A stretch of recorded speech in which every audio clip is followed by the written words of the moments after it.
Tous les jours dans la matinale de l'été, les choix culturels pour être à la page à la plage. Oui, il aura fini la semaine. Oh, ce petit... elle est bien celle-là, elle est très la garde. Elle est pas mal. Et vendredi, on passe en revue les tendances de l'été avec Laurent Saillage de Questions de Femmes, Olivier Benkemoun d'ITélé. Mais on va commencer tout de suite avec vous, Thomas Mondo du site Dark Planner. Tiens, d'ailleurs, avant de commencer, en un mot, le site Dark Planner, qu'est-ce que c'est exactement ? Un site de tendance qui parle de société, qui parle d'art contemporain, qui parle de luxe, qui parle de publicité. Eh bien, ça tombe très bien puisqu'on parle de tendance ce matin. Et l'une des tendances, c'est ce que vous nous dites en tout cas, c'est le sexe. Le sexe. Ah, Ouais. Chouette. Enfin.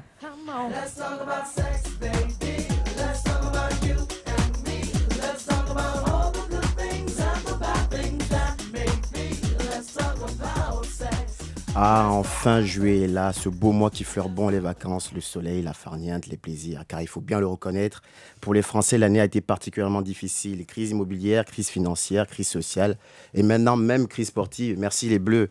N'en jetez plus, la coupe est pleine. 2010, année de la crise et puis c'est tout. Et comme souvent en temps de crise, chers auditeurs, il faut se recentrer sur les fondamentaux. Et pour nous les Français, c'est bien évidemment le sexe. N'oublions pas que nous avons une réputation de champion de la gaudriole à défendre, que diable. Pour penser notre déprime actuelle, les médias nous ont donc concocté de bons petits programmes affriolants, encore plus aphrodisiaques qu'une gorgée de bois bandé. En tête de liste, cher Aymeric, permettez-moi ce jeu de mots, la petite chaîne qui monte, a dégainé la première avec l'émission très culturelle. Les Français, l'amour et le sexe, oh oui, là, continue, c'est bon. Comme titre, on ne peut pas faire plus explicite. Heureusement que M6 a déployé depuis là son émission phare de l'été, Trompe-moi si tu peux, un jeu de télé-réalité qui prenait clairement le libertinage sexuel. Pour faire exploser les érotomètres, on ne pouvait pas faire mieux. Ouf, on l'a échappé belle. Mais M6 n'est pas la seule à jouer tendance sexe cet été. Déjà, le mois dernier, sa petite sœur W9 nous avait gratifié de la scène de sexe oral la plus rapide de toute l'histoire de la télé. Ce pauvre Jason n'aura tenu qu'1 minute 45 entre les caresses expertes, que dis-je, les coups de butoir de la candidate Caroline. Ma conscience professionnelle m'a obligé à chronométrer. On est loin des performances d'une production Marc Dorcel. Donc Thomas, ce que vous nous dites ce matin, c'est que vraiment le sexe envahit absolument tous les programmes télé. Totalement. Mais pas que les programmes télé. Justement. Pourquoi ? C'est dans quel domaine aujourd'hui, selon vous, qu'il y a, je dirais, un renouvellement du libertinage ? Notamment en littérature. Ah bon ? Et là, j'enchaîne. Mais ne croyez pas que les médias sont les seuls fautifs de cette montée des désirs. Le monde littéraire, cher ami, n'est pas en reste. Cet été, mesdames, je vous invite à virer vos Marc Lévy, Guillaume Musso et autres Catherine Pancol pour des lectures beaucoup plus affriolantes. En tête de gondole, Sex and Medina. D'une certaine Leila B, qui nous raconte des tribulations sexuelles de la bourgeoisie saoudienne. Sorte de contes de 1001 nuits modernes avec comme thèmes principaux string, god et boule de geisha. C'est Sex and the City, votre bouquin. Presque. Eh oui. Et oui, qui a dit que la burqa empêchait d'être une sacrée chaudasse. Encore plus surprenant, et là c'est du sérieux, du très lourd. Sciences Po, oui vous avez bien entendu, c'est la vénérable institution de l'élite française qui édite un livre de cul.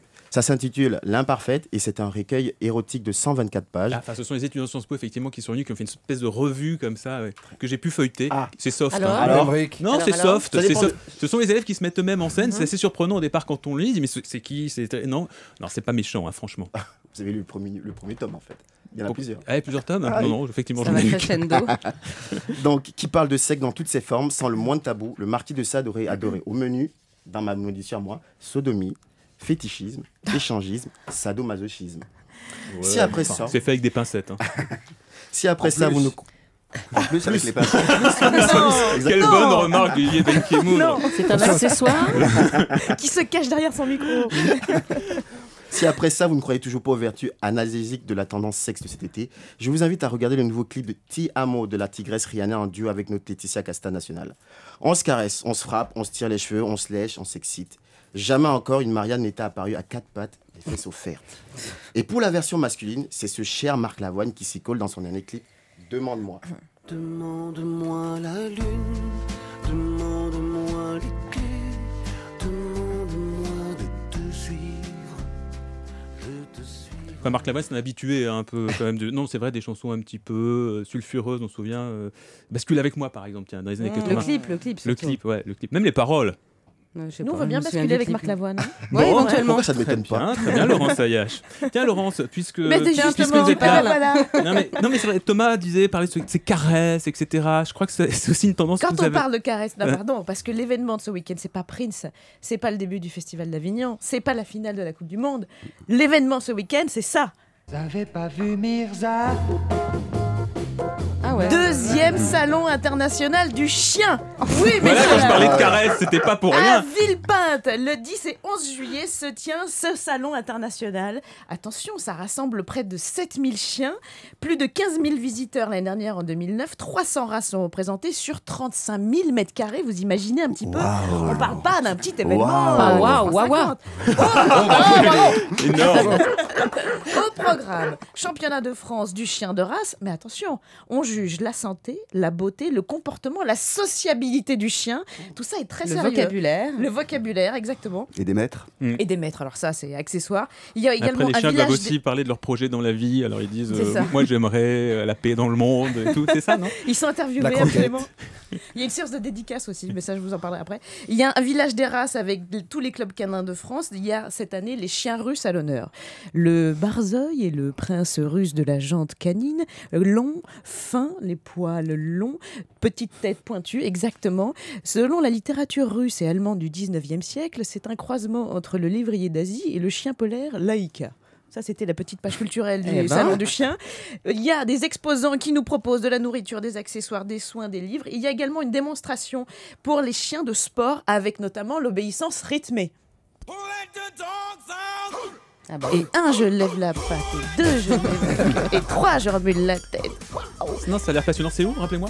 Villepinte, en attendant l'événement 2011 qui sera le mondial du chien avec cette fois 70 000 mètres carrés qui leur sont consacrés et près de 30 000 chiens attendus. Et on peut les acheter ou pas? On peut les acheter, on peut les consommer, on peut tout faire. Là, c'est ce week-end, hein. C'est C'est scandaleux. ce week-end, que 10 et vous 11 dites. Olivier. à Villepinte. Demain. Il a l'air passionné, Olivier. Non, j'adore les chiens. Et Bricochet, nous faites quelque chose. Non, j'adore votre tête. Alors, donc, votre tendance à vous. Évidemment, Enfin, je sais c'est pas si ça. votre tendance à vous, c'est la tendance de Évidemment. l'été.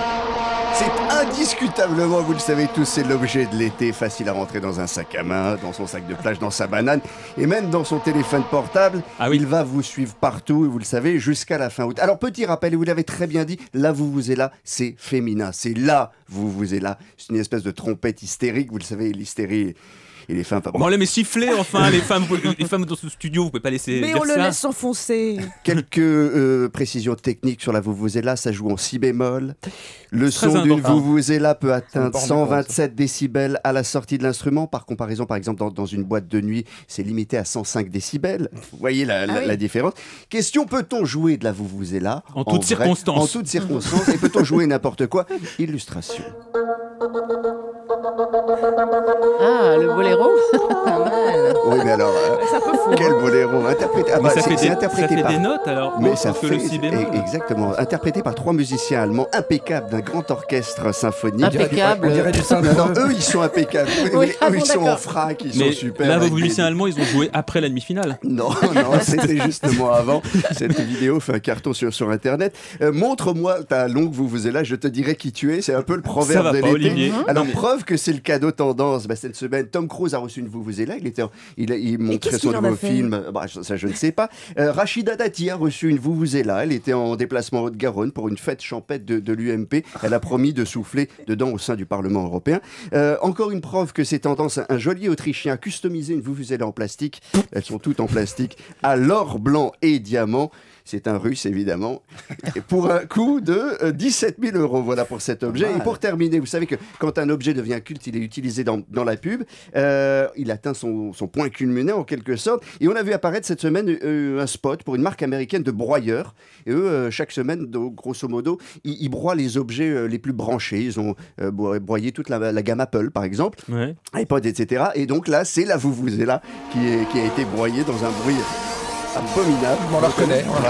Voilà. Le cri de la C'est vuvuzela. le cri de la vuvuzela en miettes. Eh bien, gardons un peu ce bruit de vuvuzela pour bien qu'on se mette un peu dans l'ambiance. Voilà. Et ben, on va se retrouver dans un petit instant sur ce bruit pour parler de télévision, les audiences, le programme de ce soir avec ma petite info. C'est très bien la vuvuzela. Ça, vraiment, ça aide beaucoup. Europe 1, 9h22.